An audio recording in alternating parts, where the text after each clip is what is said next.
Hey guys, what's going on? GovKid Method here. Welcome to Bid of the Day, where I will be selecting one bid for the day that I think is a great opportunity for those of you who qualify to go after it. Today I've pulled a grounds KS105 in Tonganoxie, Kansas, if I pronounced that correctly. This was published June 1st today, and it's due June 12th. And this is going to be for some, grounds support. So grounds typically means, like landscaping, snow plowing, mowing, herbicide treatments, things like that. It's the grounds for the facility. Let me go ahead and zoom in a little bit for you. We can tell right off the bat that this is out of Fort McCoy, which is in Wisconsin, and it's going to be the Army. This is set aside for service-disabled, veteran-owned small businesses. So only SDVOSBs can respond to this, again, due by June 12th. They're telling us this requirement is for ground maintenance services out of the U.S. Army Reserve Center facility, KS-105, in Tonganoxie, Kansas. Look at this. The period of performance is July 1st. That's exactly 1 month from today. You need to start mowing, and we're going to look into see exactly what are the duties that you need to do, but this is in a month, so they're really going to get this awarded pretty quickly. They're saying a site visit will even be held on June 4th, which is, wow, I mean, they just posted this today, and the site visit is on the 4th, which is what, Thursday? Yep. So on Thursday, and if you have any questions prior to the June 12th response date, those must be submitted by June 8th. So if you do have questions, this is a bit of a safety net type thing. If you're unsure about something that's affecting your pricing and how to bid, you can submit that formally in writing to the contracting officer, Jana Knapp, or the contracting specialist, whichever one she is. And then they will post those answers to your questions before the 12th so that you have a more clear direction on how to do your bid for this. And you can also look at the answers to other contractors' questions. As we scroll down, we see that there's 1, 2, 3, 4, 5, 6, 7 attachments. And that's all they've written so far in the body of this. And this is a bid, guys. I didn't touch on it, but this is a solicitation. This is not a source of sought. This is not a pre-solicitation. This is not an award. This is a solicitation. This is something you can win the contract, okay? And what is the NAICS code? 561730, landscaping services. So if you're a service-disabled vet, small business that is in the landscaping arena, and you're able to have performance in Kansas, I don't even know where this place is located. Let me just quickly pull that up on a map for you, so we can see where is Tonganoxie.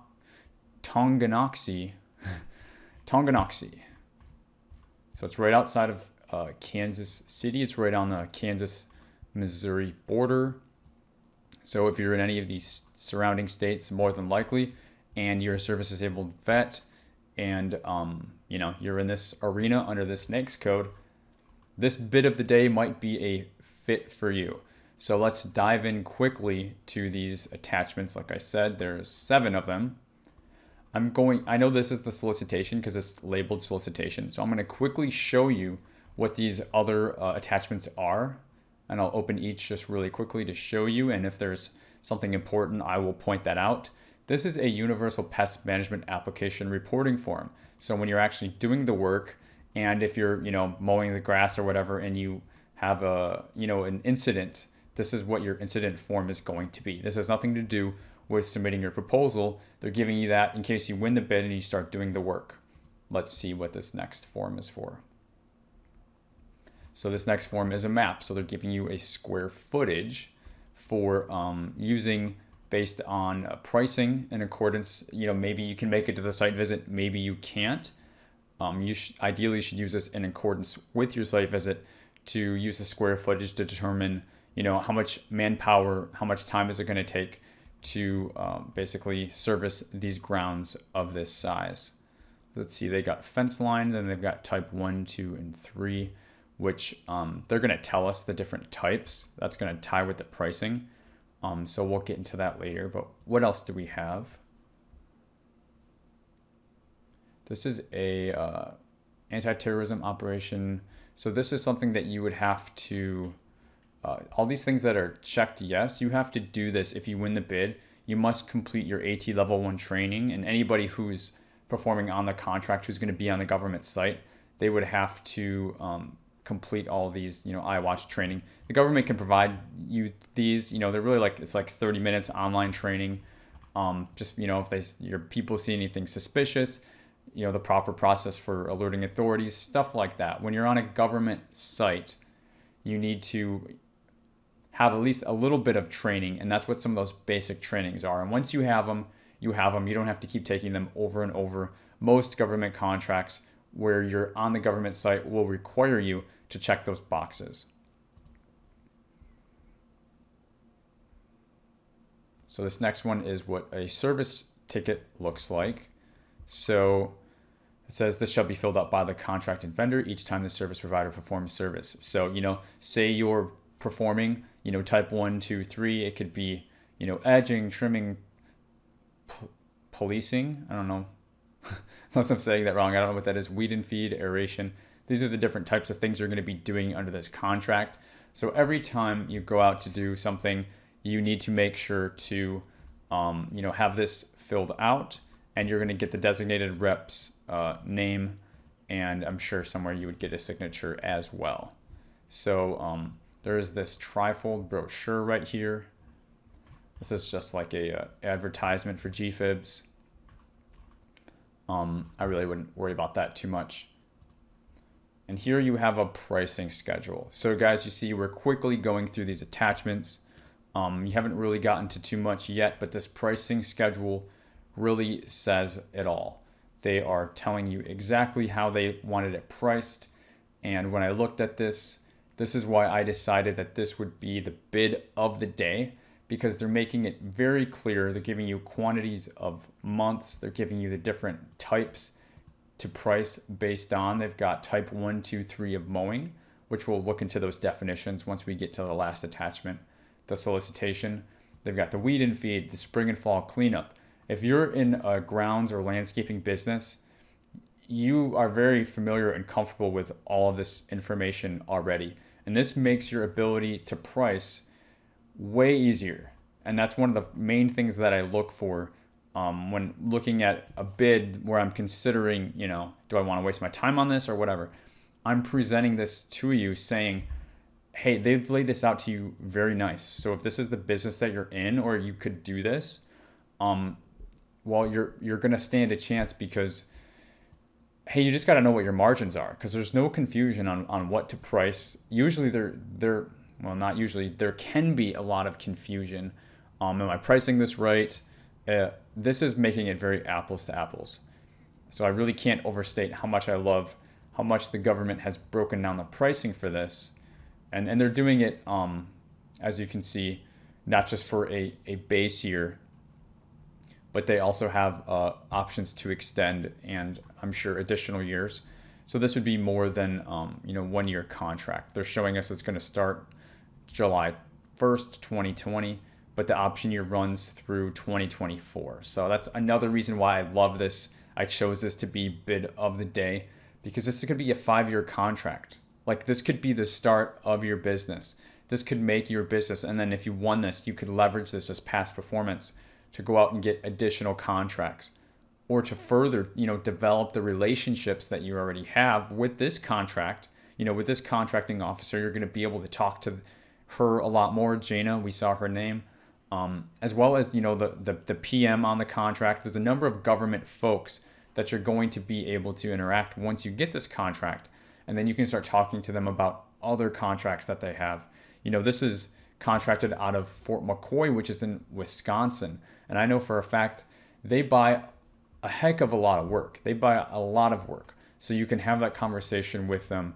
What other, things can we bid on? You know us, you trust us, you like us, you'll let us grow, let us continue to earn your business. So that's the pricing sheet. It really says it all, but I've saved the best for last. Let's go ahead and take a look at the solicitation. This is where we're going to find the bulk of the information. that we are looking for. This first page is a standard 1449 form, SF 1449. You will see this often. They're telling us here, they're checking the box for the service-disabled, veteran-owned small business. You would sign this, date it, fill out your company info if you were responding to this. And then we hit this supplemental information form, which turns out this is really the bulk of the information that we would be really looking for. This numbers 1 through 27, and then it becomes the PWS statement of work. So believe it or not, I'm going to quickly go through these numbers. So they're telling us, number 1 right here, an award for this requirement will be made pursuant to the FAR simplified acquisition procedures. So if you go ahead and take a look at simplified acquisition, you can actually see that that threshold has been increased to 750,000 for contracts inside the U.S. and then 1.5 million outside the contract, or outside the United States rather. So it's really telling us that we're going to be under that 750,000, and that's a huge jump because it used to be 150 and then 250, and now it's 750. I don't know what went in behind increasing it that much. Maybe COVID-19 was kind of what I was suspecting, but I'm not positive. They're telling you that quotes shall be emailed to Jana, probably Jana. Period for acceptance offer. Your quote must be good for 90 days, and they are going to have that site visit on June 4th. If you have questions, make sure you send those in by the 8th. See, a lot of this information, guys, we already know. Then they want your DUNS, your EIN, your TIN, and your CAGE code. They're saying this requirement is eligible for payment through GFEBs. And then that's why they included that, promotional GFEBs flyer. So if you're already set up in GFEBs, you would select yes. If not, they would have to, pay you through a regular invoicing, WAF system or something like that. They want to make sure that you're in SAM, and you also have to have this NAICS code in your SAM profile. Make sure that you have your DUNS number, you're in SAM, and here's the NAICS code 561730, as we already touched on. And then to be determined at time of the award, contract administrator. That's just an FYI. Who the contracting officer is going to be will be determined at the time of the award, as well as the contracting officer's representative. So you guys, we're just flying through this really quickly, and honestly, I would go through this a heck of a lot faster. I'm just trying to comb this while I've got you, while we're doing this bid of the day, to see if there's anything that is really sticking out to me additional that I think you need to know. You absolutely do need to read through these, but I'm trying to give you the cliff notes here.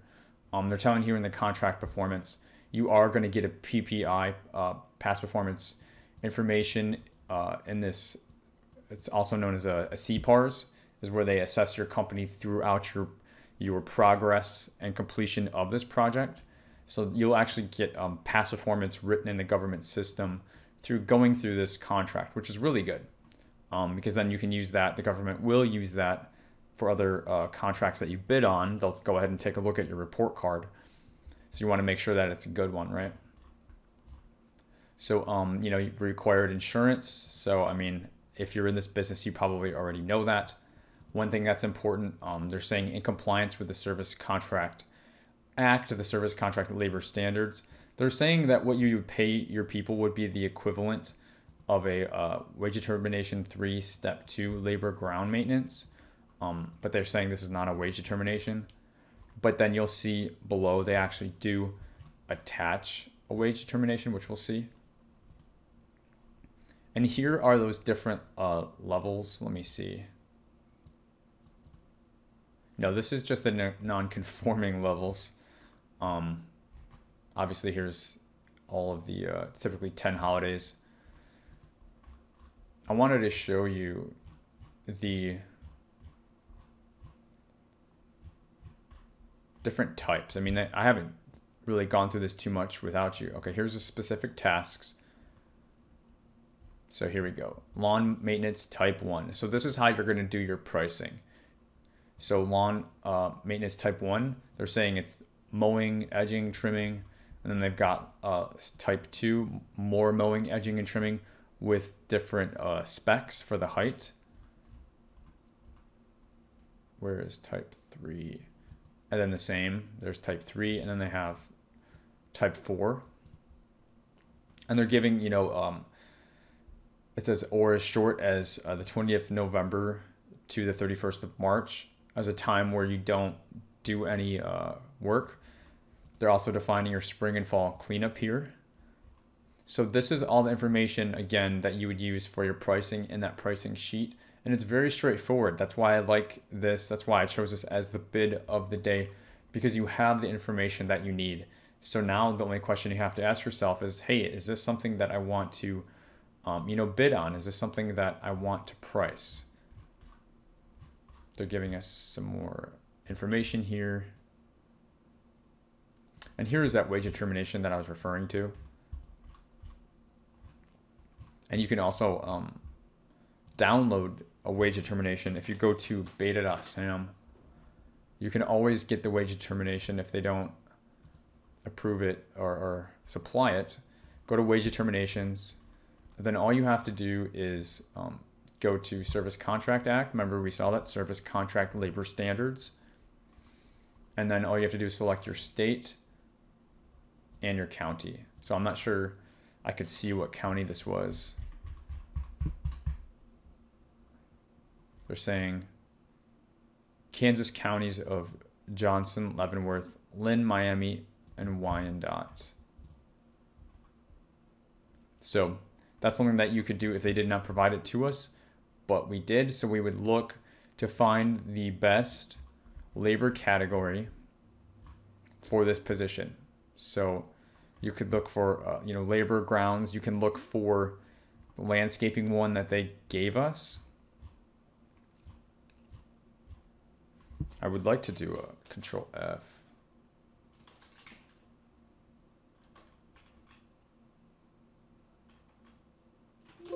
It's going to pull up so many. So there's labor ground maintenance. I believe this is the one that they showed us.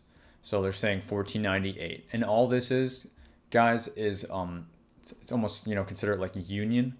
This is just the minimum amount that you have to pay. So make sure that your people are making this much. If you choose to abide by this particular code, it's going to be $14.98. It's really up to your discretion what code you want to use, unless they're otherwise saying. Sometimes they will give a recommended code, which is why they said this is not a wage determination, because they can recommend and suggest. But if you see other codes, obviously you wouldn't use office appliance repairer. But if you find another landscaping or whatever type code, and maybe, it's $1 cheaper or something like that, well, hey, that's the game that you play, and it allows your pricing to be that much cheaper, lower, and maybe more competitive and win the bid. So next they have the pricing cleanse, and they're giving you the number of months. They're telling you, whether it's the weed and feed. So what you would do is you would take the pricing from the Excel sheet and also input that into this form. And then you just fill that out accordingly. It's pretty easy. It's pretty straightforward. They're supplying you the forms. You just have to fill them out. This delivery date is showing you all those dates that we already saw, starting July 1st, 2020, and going through, actually it looks like going through 2025. So would be a really nice contract to have, absolutely. This is your reps and certs. This is something that you fill out with every bid. You can also download your copy that you've already completed from your SAM.gov profile. You've already completed your reps and certs. If you've completed your SAM.gov profile, those are in there. Let me see. Anything else?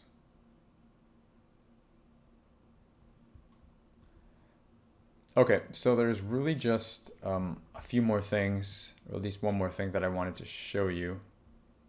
This is an RFQ, so this is primarily just going to be pricing, request for quote, not a request for proposal.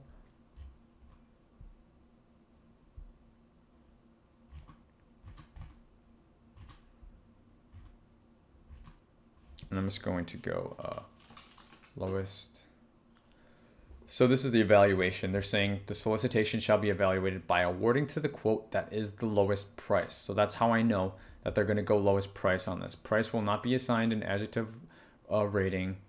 It will only be determined if the offer quoted price is fair and reasonable. So basically what they're saying is, yeah, we're going to use the lowest price, but if if your price is whack, like if you're just way off base and you don't even look like you're, pricing out the right site, then like we're not going to choose you just because you're the lowest, because you're going to mess up the project and you're going to cause a lot more work for everybody else. So if you're interested in bidding this, make sure you come back to this supplemental information and start with number 1 and go through these, because this is the information that you really need to follow when you're responding to this. And again, that information in general, submitting any quote, is you have to fill out this SF 1449. You have to fill out your reps and certs all the way down here. You have to fill out the pricing cleanse, which is right here, these pricing cleanse. You have to fill out this Excel sheet with the pricing. If you wanted to create some sort of small proposal write-up with like a cover sheet and make something nice and put your own pricing table and attach that as well, you certainly can, but it does not look like they're asking for it as this just being an RFQ. You're basically filling out the information that they've provided to you, and this is highly based on your price. We are not seeing that they're asking for a proposal write-up. They're not asking for past performance. They're asking for your price, and they want you to base that off of the site visit and all the information, especially the pricing cleanse that they've given you and the Excel sheet. So this has been a bid of the day, guys. This is quickly as I can do rundown. You would take those 4 or 5 attachments, email those to Jana Knapp by the 12th. Definitely attend the site visit if it was something that you wanted to bid. And if you're a service-disabled, veteran-owned small business, love to see that they're giving this type of contract to the vets out there. Thank you for your service. And that's where it pays to have a set-aside, because if you're not the set-aside, you cannot bid on this. But you can definitely learn from basically what we just walked through and find a job that's going to be a fit for you. So if you have any ideas for future bids of the day, if there's something that you would like to see me cover in terms of a certain industry, add that in the comments for the video. I will check that and consider that. And if nothing else, consider subscribing if you like GovCon videos. That is all that I do. And I try to be relevant and timely and genuine and transparent in my videos, just to bring you guys the truth of what government contracting really looks like. So hit that like button, and I will see you guys in the next video.